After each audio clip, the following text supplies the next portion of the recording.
All right. Good morning. Good morning, Faith Talk Friday family. Good to see you all on this beautiful Friday morning.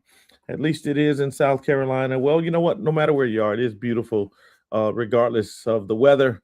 It's beautiful. Anytime we have the gift of life, it is a beautiful thing. So, listen, I am grateful to see you all on today. I'll give a few shout outs and we will jump into our discussion for today. But again, I just want to welcome you to another episode of Faith Talk Friday.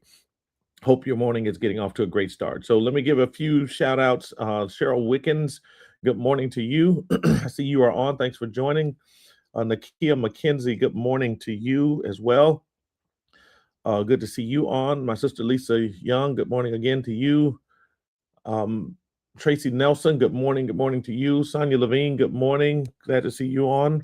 Patricia Carmack, good morning to you. Tanisha Robinson, good morning to you. Thank you for joining. Joanne Brown, good morning. Good morning. Good to see you on. Ruby Thrower, good morning to you as well. Thank you for joining. Sheila Boatwright, good morning to you. Hope all is well. My wife Raina is on. Good morning again to you. Stephanie Martin Cox, good morning. Good morning to you. Thank you for joining. Phaedra Carolina, good morning to you. Good to see you on. And my friend Chris Johnson, good morning to you, sir. Good to see you on. And I'll just say for all of those that are watching, maybe watching the replay, I greet you as well. And very good day or morning or whatever time you may be watching it. So we greet you as well, and I want to just thank you for this investment of your time. So listen, I do have a very special announcement, a very special announcement I'm going to be sharing at the end. So I hope you're able to stay on. So I'm going to be sharing a very special announcement that I'm super excited about.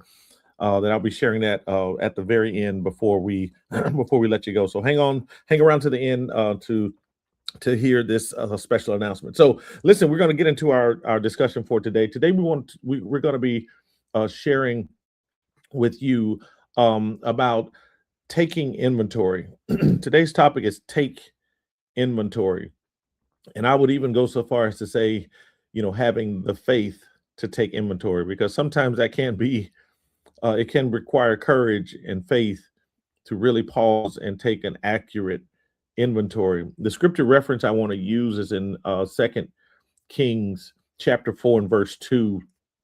When Elijah came upon this lady whose husband had died, and her husband was identified in scripture as the servant of Elijah. And so Elisha, excuse me, and I want you to just to, if you get a chance to check out just those first, particularly those first 7 verses in Second Kings chapter 4, and it gives you the full context. But he had died, and his creditors were on their way to the house to take the sons, and just it was a whole mess. And here's when she talked to Elijah. Here's what she said, or here's what Elijah said to her. He said, "What shall I do for thee?" Elisha said unto her, "What shall I do for thee? Tell me, what hast thou in the house?" In other words, what do you want me to do? And tell me, what do you have in the house?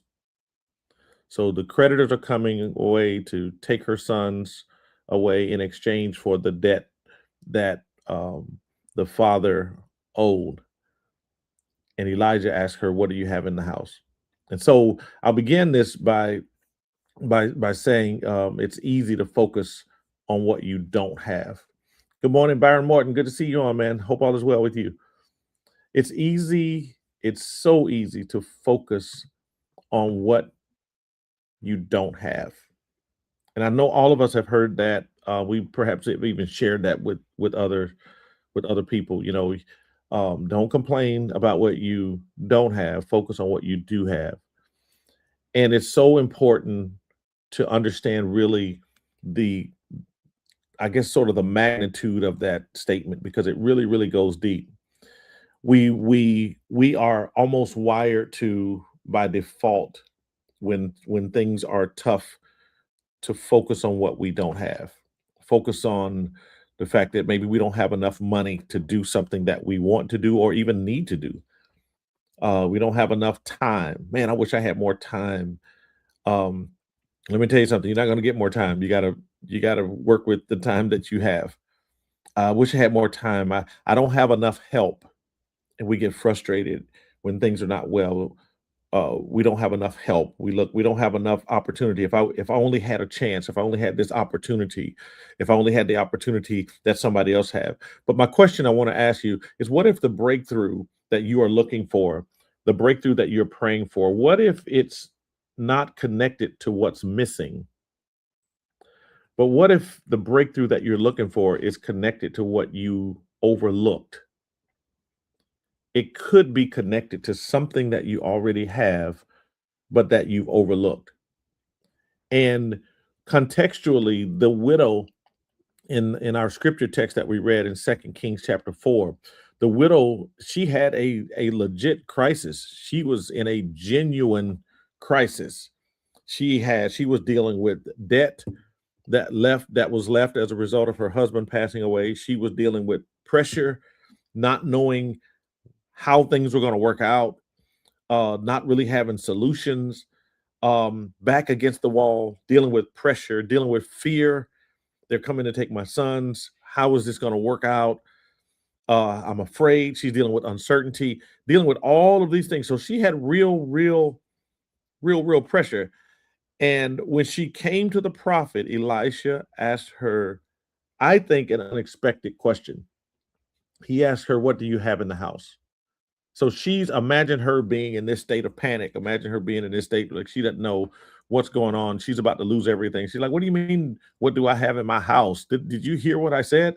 He asked her, what does she have in her house? And it almost seems insensitive. And as I began to study this and look at it, I was like, wow, just looking at the reality of this situation and not just looking at it as an abstract story in the Bible, but that was a real situation, real pressure, real struggles, real stress, real issues that she was dealing with. Good morning, Tressa Fuller. Good to see you on. Donna Ross, good to see you on as well. God bless you. So she was dealing with real pressure. So it almost seemed insensitive for Elisha to ask her, what do you have in your house? When she is literally in a panic. She's literally coming to him as a last resort. I don't know what to do. I'm about to lose my sons. I'm about to lose it all. And he says, what do you have in your house? She needed a miracle. And he asked her about taking inventory of what's in her house. Some of us would not have maybe been so cooperative or polite had we gotten that type of response in that situation. She needed a miracle. And he says, okay, what do you have in your house? She needed provision. And he's asking her about resources. She needed provision. He's asking her about resources. Think about it.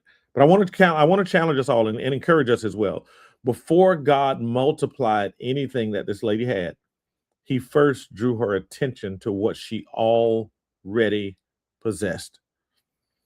I'll say that again. Before God multiplied anything, he first drew her attention to what she already possessed. And so let me give you the context of what happened here. What he I encourage you to read those first 7 verses because it talks about she obeyed.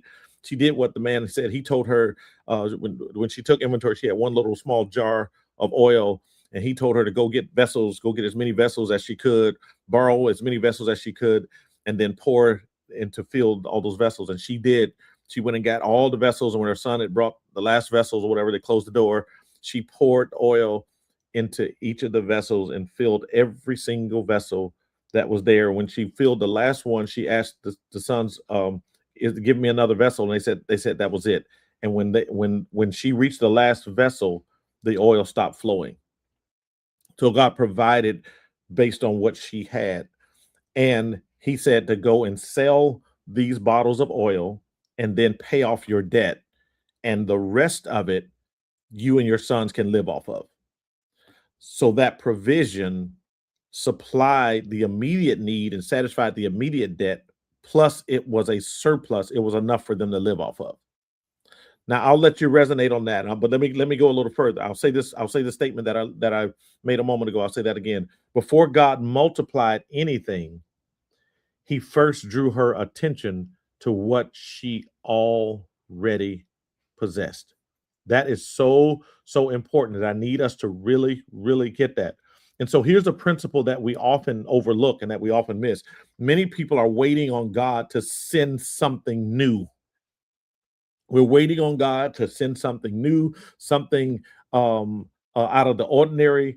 We're waiting on God to send something that we don't already have. And sometimes God is saying, He's asking, "What have I already given you?"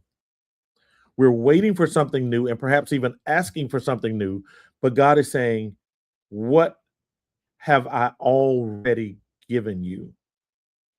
And that is a word for everyone that's listening to me today. God oftentimes begins miracles with existing resources. Please hear me. God often begins miracles with existing resources. He will take a little bit and make it much. He often, I'll say that again for those in the back, he often begins miracles with existing resources. Moses, when he was confronting the Red Sea and Pharaoh's army behind him, he had a rod. He had a rod. I hope you see that. David had a sling. God used what David already had to work an amazing miracle. The disciples had 2 fish and 5 loaves.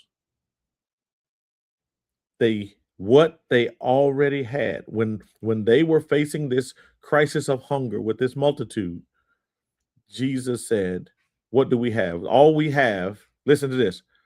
They said, "All we have is 2 fish and 5 loaves." Good morning, Patricia Dabo. Good to see you on. Katrina Starks. Good morning to you as well. All we have is 2 fishes and 5 loaves. So yes, Moses had a rod. David had a sling. The disciples had 2 fish and 5 loaves. And this widow, in our context, she had oil. Wasn't much. Didn't think it was significant. None of the things that I just mentioned looked sufficient. But I came to tell everybody, good morning, Joel Snipe. Good to see you on. God rarely starts with sufficiency. He starts with availability. God rarely starts with sufficiency. In fact, if we had sufficiency, we wouldn't be calling God to help. He rarely starts with sufficiency. He starts with availability. And so I'm going to go back to the statement I said a little earlier because I think it's significant and I want you to get this. Before God multiplied anything, He first drew her attention to what she already possessed. And so I want to encourage you to in this perspective. One of the enemy's favorite tactics in my view is convincing people that they are under equipped. It is a common and actually effective strategy that the enemy uses. One of his favorite tactics is to convince people that they are under equipped, because when he does that, if he's successful at doing that, you'll become preoccupied in what you lack versus what you have. If he can convince you that you are under equipped, you are likely to become preoccupied with what you lack. But comparison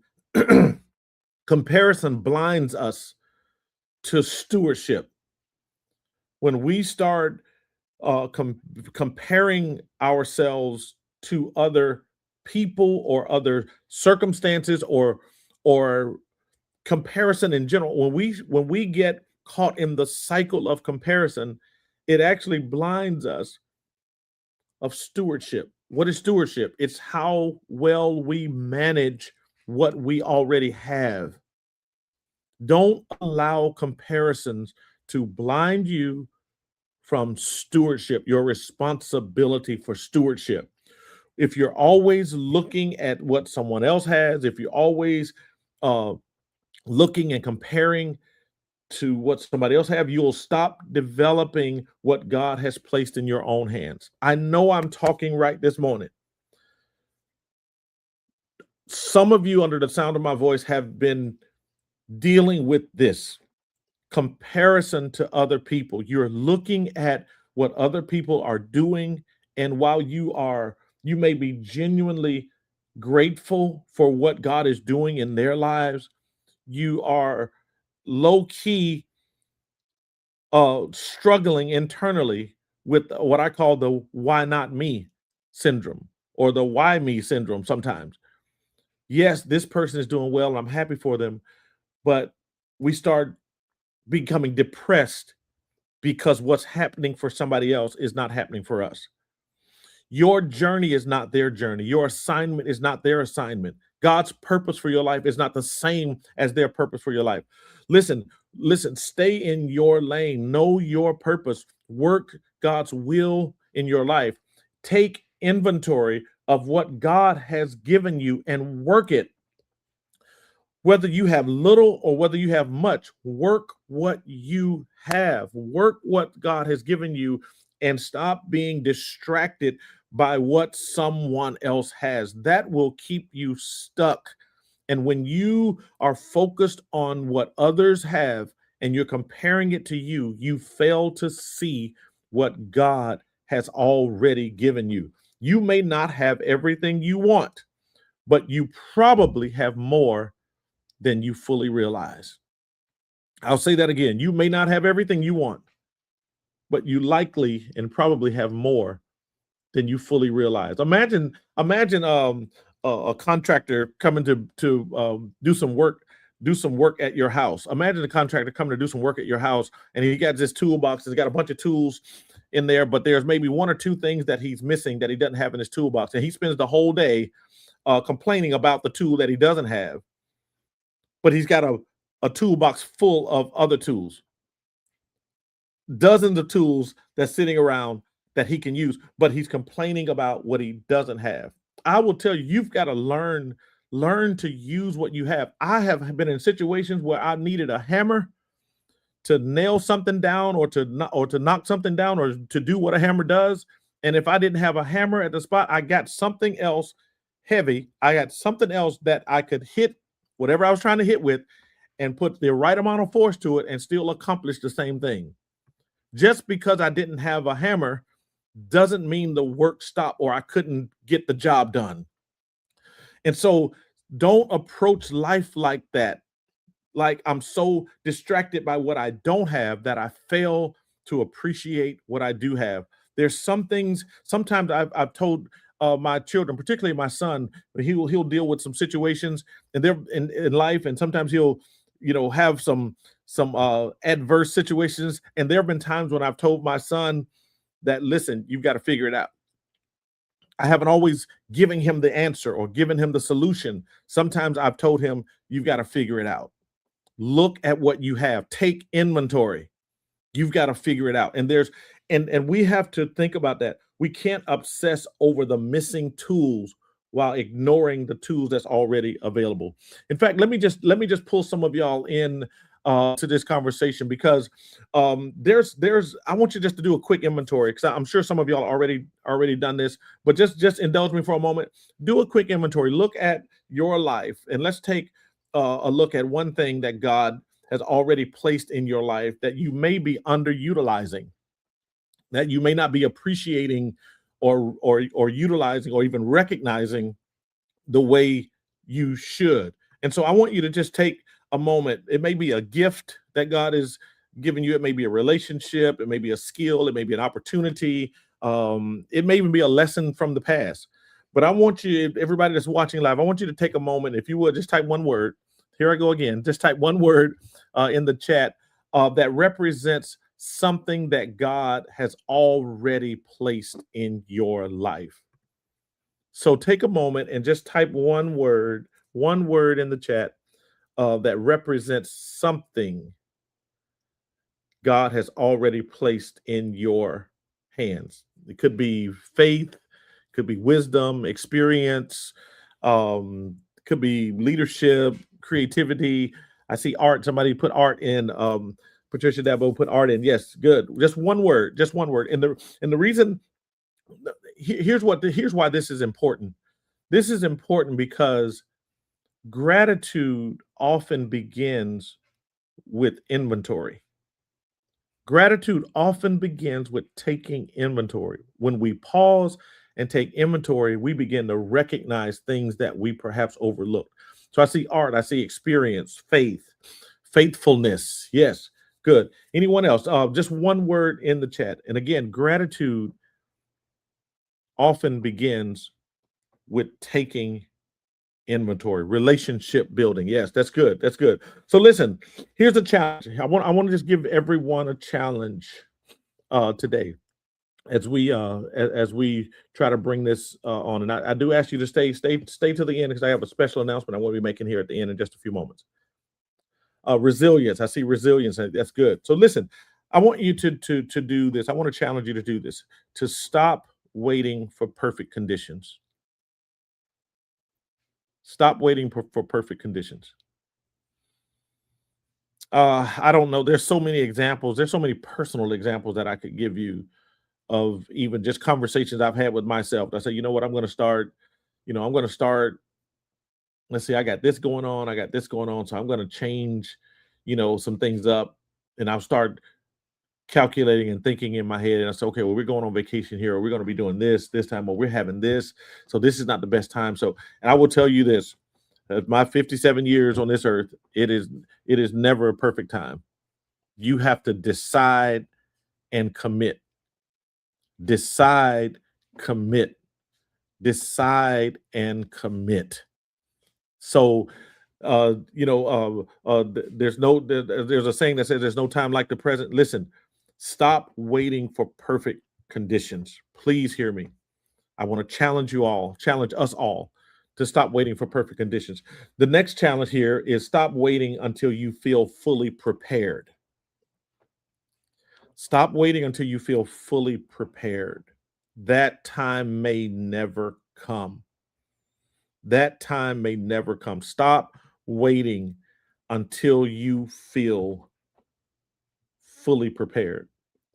And then the final challenge is stop waiting until everything makes sense. Yes, stop waiting until everything makes sense. It may not always fully make sense, especially if you're factoring God in this equation, especially for us faith walkers. Things don't always and won't always make complete sense. Stop waiting until everything makes sense. You may be waiting for a long time. Many of our breakthroughs begin when people start using what they already have. The widow's miracle the widow's miracle wasn't hidden in another house. It existed in her own house. The miracle wasn't hidden in another house, it was hidden in her own house. Perhaps there's some of you that are searching everywhere else except the place where God has already deposited the seed. Searching everywhere else and overlooking the very place that God has already made a deposit, that God has already made an investment, that God has already planted the seed of provision. Don't fail to take inventory. So listen, I'm going to give you some takeaways here. And let's go with our three takeaways here. Takeaway number one: God often begins miracles with existing resources. He often begins miracles with existing resources. Consider what we already have. Provision is sometimes already in the house. There is a song, the song one of the classic gospel songs, "Great is Thy faithfulness." There is a phrase in that song that says, "All I have needed, Thy hands have provided." God often begins miracles with existing resources. Number two, comparison blinds us to stewardship. We talked about that a little earlier. Comparison is very tricky. It can blind us to our responsibilities to be managers over what God has already entrusted to us. Comparison can make us irresponsible to the blessings that God, or with the blessings that God has already given us. So comparison blinds us to stewardship. And then finally, what God multiplies is often what we first recognize and release. What do I mean? What do I mean by that? The requirement for us to recognize what we have and release it into the hands of God. That's what God multiplies. We mentioned the example earlier about the fish and the loaves, the 2 fish and the 5 loaves. Jesus said, "What do we have?" It said, "This is all we have." We recognize what we did have and we released it into God's hand, and God will multiply what we first recognize and then what we release to Him. So as we process this, um, as we look at this and we process this, it is so important. It's so important that we take inventory, that we take inventory of everything that God has graced us with and He's blessed us with. I want us to take inventory, because the blessings, maybe the miracle that we are waiting for, is already attached to what we have, to what God has already sold into our life. So listen, I want to just final words here. I just want to encourage you with these words. Stop staring at what's missing. Stop staring at and focusing on what's missing. Stop measuring yourself by what someone else possesses. Just just just make a decision to stop doing that. And instead take inventory. Take inventory. Why? Because the next season of your life may not begin with more. The next season of your life may not begin with more. It may begin with you finally recognizing what God has already put in your house. It may not begin with more. It may begin with you recognizing what God has already put in your house. All right. So listen, on that note, let me give you this. I asked you if you wait to the end, I have a special announcement. So listen, we are fastly and rapidly approaching our 200th episode of Faith Talk Friday. And I should have had some pom poms or whistles and bells or something, but I don't. But listen, we're approaching our 200th episode of Faith Talk Friday, and so the date we will be celebrating this is the last Friday of this month, June 26th. If I got my dates right, June 26th, we will be celebrating our 200th episode of Faith Talk Friday. It is hard to believe we have been doing this for 200 episodes. But I am so excited about what God has done through this platform, and so we're going to have a special episode of Faith Talk Friday on Friday, June 26th. We may go a few minutes longer than normal, but we have a couple of guests that we have, and then we also have some things that we're gonna be doing for you. It'll be fun. We're gonna have some fun. Have some surprises for you. We have some giveaways. I have a couple of giveaways that we'll be having on that. So we have a really good program or good episode lined up for you. Good morning, Adrian Love. Good to see you on. God bless you. Hope all is well. So we have some things lined up for you. I've been working on it for a while, and we're sort of in the final stages of putting some final touches on things. But I am really, really excited. The last Friday of this month, June 26th, we'll be celebrating our 200th episode. So I want you to come. I want you to invite somebody perhaps that you're connected with that you think may find some value in what we are doing as well. So Again, I appreciate all of your encouragement, all the love and support that you've given throughout the years.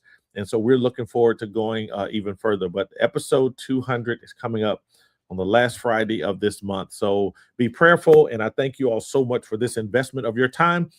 And we're looking forward to celebrating with you as we continue to go further and higher. So listen, we love you all with the love of God. Our prayers are with you and your families. And I pray God's blessings upon you and all of those who are connected to you. Thank you too. I see some congratulations coming in. Thank you all so much. So listen, June 26th, same time, 9 o'clock a.m. Eastern time. So we look forward to seeing you there. So God bless you all. We'll see you next time. God bless.